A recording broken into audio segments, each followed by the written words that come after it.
बिस्मिल्लाहिर्रहमानिर्रहीम। अस्सलाम वालेकुम नाज़रीन, आप यूट्यूब चैनल देख रहे हैं। मैं इमरान खान हूँ। नाम है नरेंद्र और काम है सरेंडर। ये भारत में मेन नारा बन गया है। सब लोग यही बात कर रहे हैं कि नरेंद्र मोदी का सरेंडर उन्हें पसंद नहीं आया। भारत के अंदर नरेंद्र मोदी की जो दुर्गत बनी है, उसके बाद नरेंद्र मोदी पहली मरतबा मीडिया पे सामने आए। उन्होंने कौम के साथ बातचीत की। नरेंद्र मोदी की जो तकरीर थी, तकरीर तो एक जगह पे बड़ी जज्बाती तकरीर थी, उसमें बड़ी जज्बाती बातें की हैं, वो तो हम बाद में देखते हैं। लेकिन पहले बात करते हैं ज़रा बॉडी लैंग्वेज की। मोदी साहब जो हैं नॉर्मली वो बड़े कॉन्फिडेंट रहते हैं, बड़े मजबूत आसाब के मालिक हैं। मोदी साहब जो हैं वो इतनी कत्लो गारतगिरी के बावजूद गुजरात से ये ऊपर उठकर आए और इन्होंने बड़ी मजबूती से अपनी गद्दी संभाल कर रखी। बहुत बुरे हालात के अंदर भी मोदी साहब ने अपने ऊपर कंट्रोल रखा। इनके ऊपर दुनिया में पाबंदियां भी लगी हैं दहशतगर्दी की वजह से, लेकिन फिर भी मोदी साहब घबराए नहीं। लेकिन इस मरतबा जब नरेंद्र मोदी को मैंने देखा तो मुझे पहली मरतबा ऐसा लगा कि ये शख्स घबराया हुआ है, ये शख्स बौखलाया हुआ है। अगर आप गौर से नरेंद्र मोदी की इस तकरीर को सुने तो आपको आइडिया हो जाएगा कि नरेंद्र मोदी के लिए बड़ी मुश्किलात पैदा हो चुकी हैं और उनकी आंखों की जो हरकत है वो किसी और तरफ जा रही है, बॉडी लैंग्वेज किसी और तरफ जा रही है, चेहरा उतरा हुआ है, आवाज़ जो है उसके अंदर वो जान, वो गरज नहीं है। ये मोदी के साथ हुआ क्या? देखिए, इससे पहले मोदी ने कुछ भी किया, मोदी का अपना मोर्चा मजबूत था। मोर्चा कहें तो मोदी का अपना जो एक सपोर्ट बैंक है, जो नफरत की बुनियाद पे उसने कायम किया, जिसमें गोदी मीडिया है, जिसमें भारत के इंतहा पसंद लोग हैं, शिवसेना जैसी तंजीमें, ये सारे मोदी के साथ, आरएसएस, ये सब मोदी के साथ तगड़े होकर खड़े होते थे। लेकिन अब मोदी अपने लोगों में खुद को तनहा महसूस कर रहा है। उसने नफरत की आग को इतना भड़काया, इतना भड़काया और वहां तक भड़काया कि जहां से वापसी मुमकिन नहीं थी। और जब वहां मोदी ने सरेंडर किया, यानी लोगों को मरने मारने की धमकियां देकर, ये कर देंगे, वो कर देंगे, और जब नहीं कर पाया तो मोदी के अपने वोट बैंक में उसको डेंट पड़ा।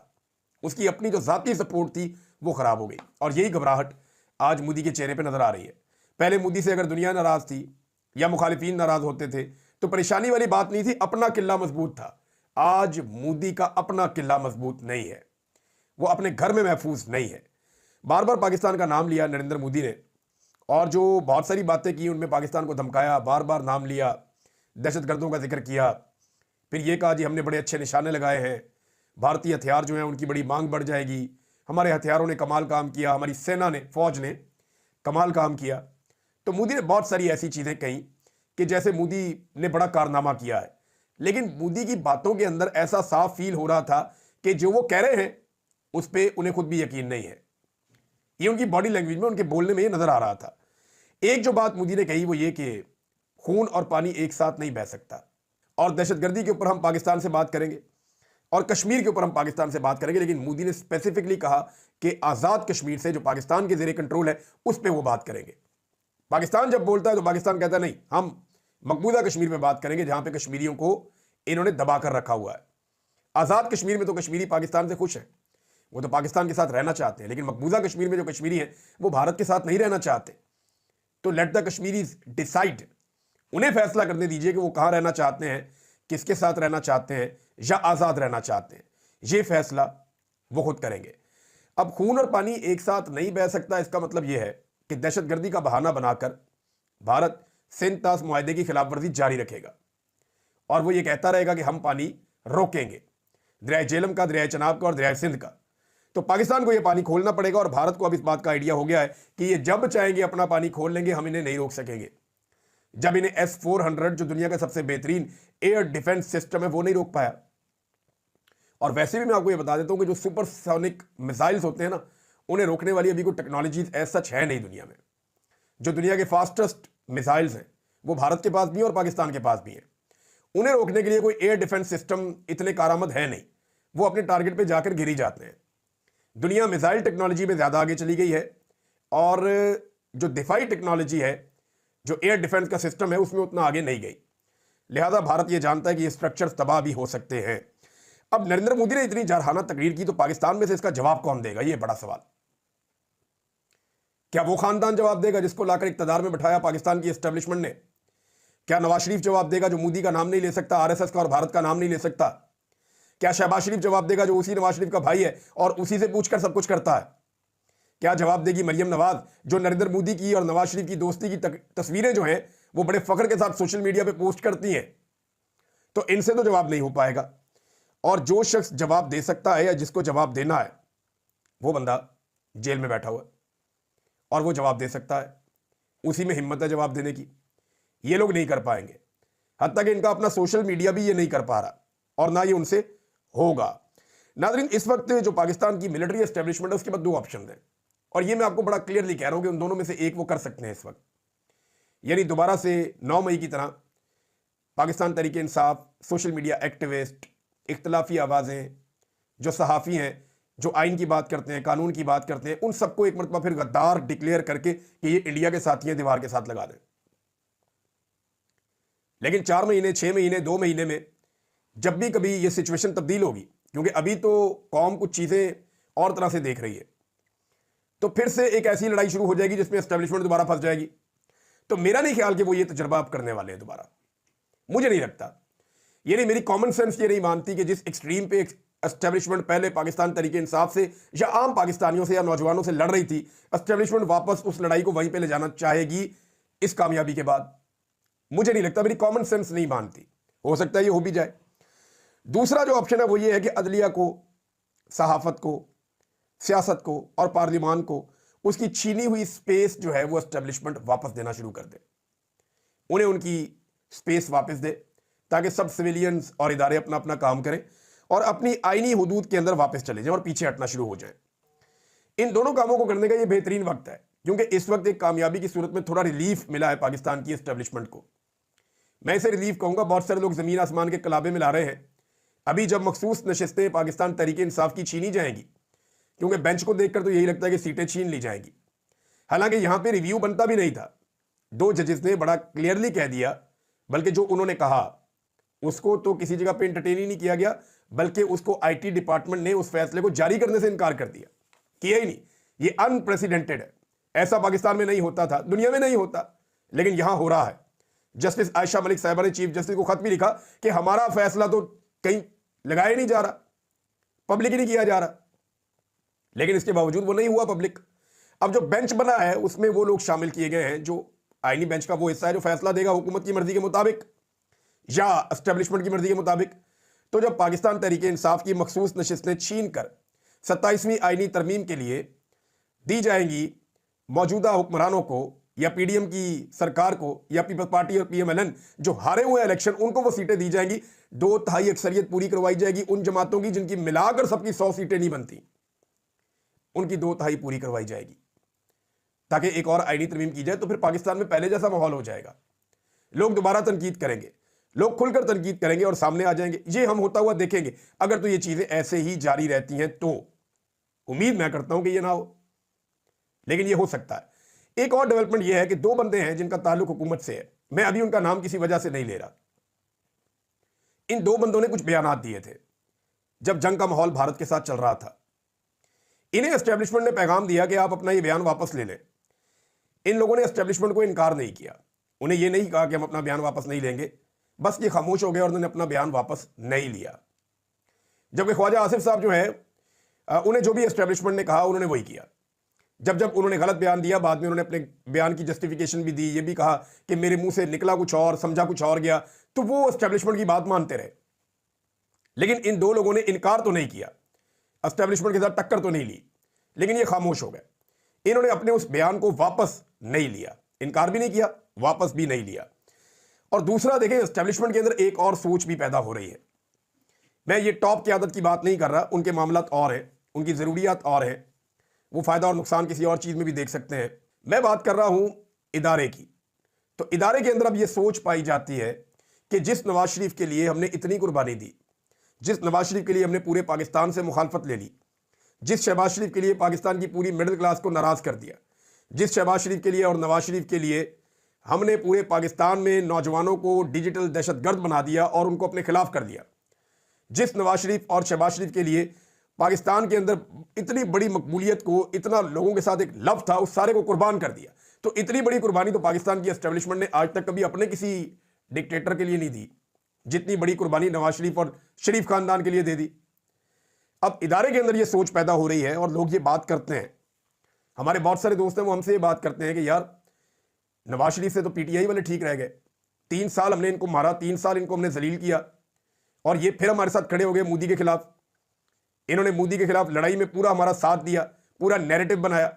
यानी जिस वक्त भारत ये झूठी खबरें चला रहा था कि पाकिस्तान में इस वक्त एटीएम्स के बाहर रश लग गया, पाकिस्तान में इस वक्त जो है वो पेट्रोल पंप्स के बाहर रश लग गया, पाकिस्तान में इस वक्त जो है लोग भाग रहे हैं शहरों को छोड़ के, पाकिस्तान में इस वक्त जो है वो जनाब लोग राशन इकट्ठा कर रहे हैं।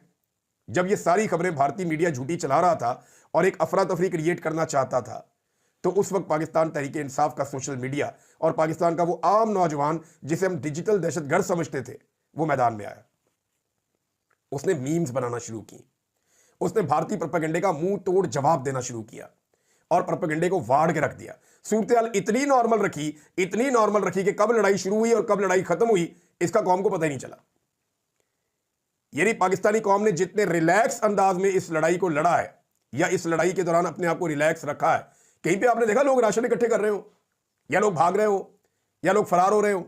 ऐसा कुछ नहीं है, कोई अफरा तफरी नहीं थी, लोग फेस कर रहे थे, लोगों को बड़ा कॉन्फिडेंट था। और सोशल मीडिया ने इसमें बड़ा इंपॉर्टेंट रोल प्ले किया है कि हर बात निकालकर सामने रखी कि जनाब ये खतरा है और ये हो सकता है और ये भारत झूठ बोल रहा है, ये प्रोपेगेंडा। कराची कोई फतह नहीं हुआ, लाहौर की बंदरगाह कोई फतह नहीं हुई। लाहौर में कौन सी बंदरगाह आ गई भाई? वो नेवी के तर्जुमान कह भी रहे थे, लाहौर में कौन सी बंदरगाह आ गई? तो जिन लोगों ने ये प्रोपेगेंडा किया, पाकिस्तानी नौजवानों ने इसका जवाब दिया और तगड़े तरीके से जवाब दिया। और कुछ चीजें ऐसी हैं जो हमेशा के लिए सेटल कर दी। नंबर, बहुत सारे बयानिया जो दफन हो गए। नंबर एक कि पाकिस्तान तहरीक इंसाफ और भारत में कोई गठजोड़ है, ये बयानिया अब नहीं बिकना, हो ही नहीं सकता। बहुत सारे टाउट्स ने ये बयानिया बेचा है कि भारत में और तहरीक इंसाफ में कोई गठजोड़ है, नहीं बिकता। अब ये जो मर्जी कर लो, उल्टे लटक जाओ जाके, ये डिजिटल दहशतगर्द है नौजवान। अब ये बयानिया भी नहीं बिकना, करके देख लें आप। सोशल मीडिया कौमी सलामती के लिए खतरा है। कौमी सलामती के लिए सोशल मीडिया ने अपना रोल प्ले किया और सबको मानना पड़ा, वजीर आजम को, डीजी एसपीआर को, सबको मानना पड़ा।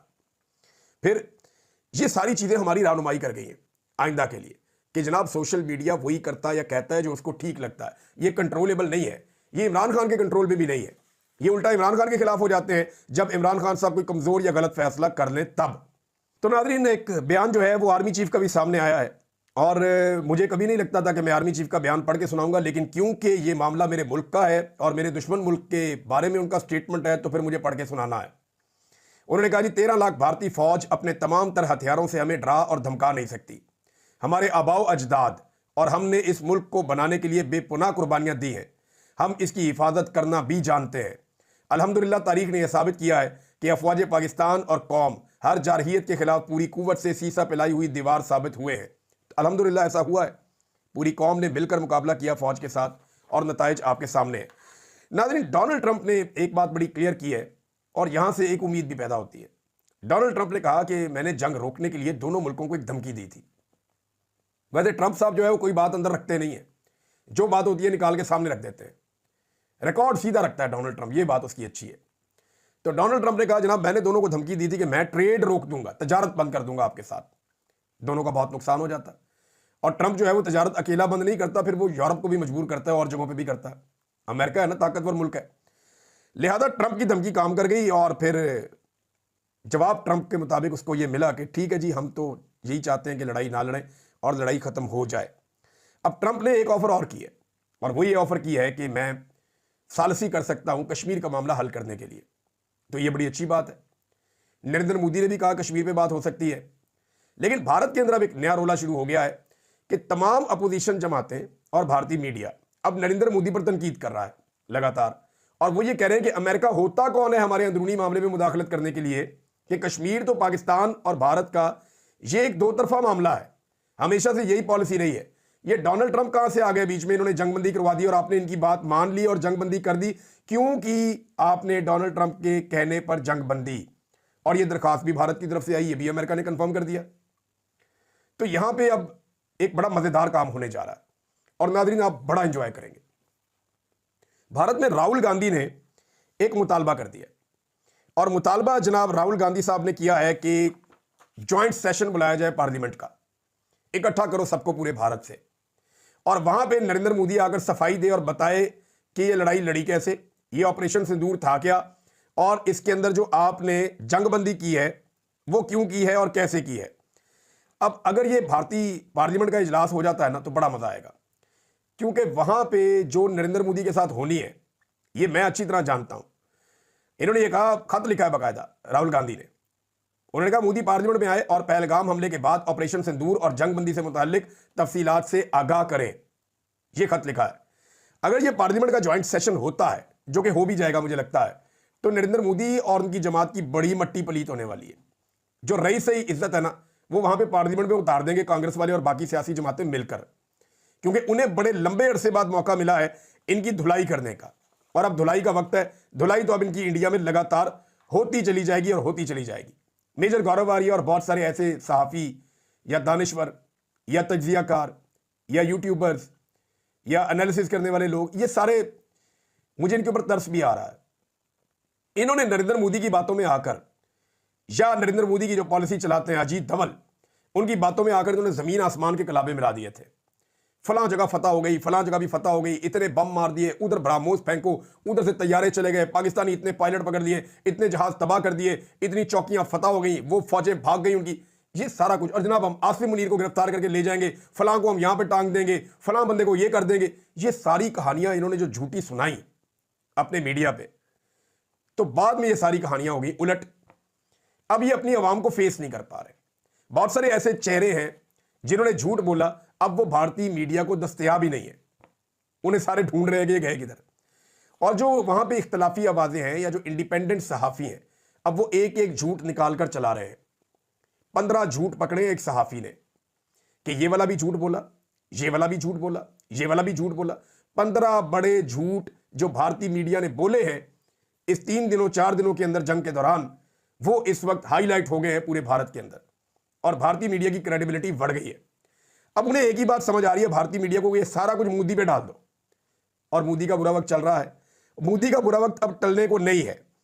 अमेरिका के कहने पर सीज फायर करना उल्टा इनके गले पड़ गया है, और अमेरिका के साथ भारत के इसमें ताल्लुकात भी खराब हो सकते हैं। इस बुखलाहट में ना नाज़रीन ये स्टेटमेंट भी बहुत अजीबोगरीब दे रहे हैं। यानी भारतीय एयरफोर्स के तर्जुमान है, उन्होंने बात करते हुए ये भी कह दिया था, एयरफोर्स के जो DGAO यानी एयर ऑपरेशंस के जो DG हैं, उन्होंने ये भी कह दिया था कि पाकिस्तान की फौज के साथ हम जंग नहीं करना चाहते थे। हत्ता कि उन्होंने अपने नुकसान को तस्लीम भी किया एक अंदाज में, और कोई भी सवाल का ठीक जवाब देने में वो नाकाम रहे। तो यहां पे जो भारत का नुकसान है वो हर पैमाने पर हुआ है। उनकी फौज जलील हो गई, उनकी हुकूमत जलील हो गई, उनकी सबसे बड़ी पॉलिटिकल पार्टी तबाह हो गई, और दुनिया के अंदर उनका इमेज बर्बाद हो गया। अब उनकी फॉरेन पॉलिसी भी उस तरीके से खड़ी नहीं हो पाएगी। उन्होंने एक बहुत गैर जिम्मेदार मुल्क होने का सबूत दिया है कि दुनिया में वो साबित नहीं कर पाए अब पाकिस्तान को क्या करना है। ये समझने वाली बात है, क्योंकि मोदी अब दोबारा कोई ना कोई हरकत करेगा। जब इमरान खान ने 2019 में मारा था ना मोदी को, तो उसके बाद मोदी ने कश्मीरियों के ऊपर जमीन तंग कर दी थी अगस्त 2019 को। फरवरी में इनको मार पड़ती है, अगस्त में जाकर ये कश्मीरियों के ऊपर पाबंदियां लगा देते हैं। उनकी जो जुदागाना हैसियत है वो खत्म कर देते हैं। वो 370 वाला मामला ये मोदी ने किया था अपनी साख बचाने के लिए। अब खौफ मुझे इस बात का है कि मोदी ने उससे बहुत बड़ी हजीमत दोबारा उठा ली है। अब मोदी क्या करेगा इसके बारे में किसी को आइडिया नहीं है, लेकिन ये जुनूनी आदमी है। ये अपनी सियासत बचाने के लिए दुनिया की सबसे बड़ी पॉलिटिकल पार्टी को सेव करने के लिए कुछ भी कर सकता है। एक बहुत बड़ा दावा जो भारत ने किया था, बहुत बड़ा दावा, उन्होंने कहा था जी इनको बहुत बड़ा प्रॉब्लम जो है मौलाना मसूद अजहर साहब से है भारत को। वो ये समझते हैं कि मौलाना मसूद अजहर भारत के बड़े दुश्मनों में से एक है, तो उनके मदरसे पे अटैक भी किया। हालांकि वो मदरसा पहले खाली करवा लिया गया था। दावा इन्होंने किया कि हाफिज अब्दुल रऊफ जो मौलाना मसूद अजहर के भाई हैं, उन्हें कहा जी उनको हमने कत्ल कर दिया वहां पे, या शहीद कर दिया।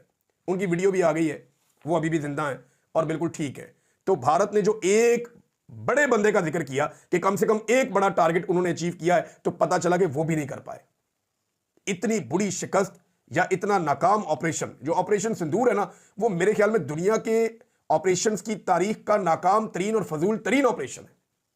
जब इस ऑपरेशन के डॉक्यूमेंट लिखे जाएंगे ना, और अगर न्यूट्रल लोगों ने लिखे, तो वो इसकी आखिरी लाइन यही लिखेंगे कि ये दुनिया का नाकाम तरीन ऑपरेशन था बिलाशुबा। अब तक के लिए इतने, अपना ख्याल रखिएगा, अपने चैनल का भी।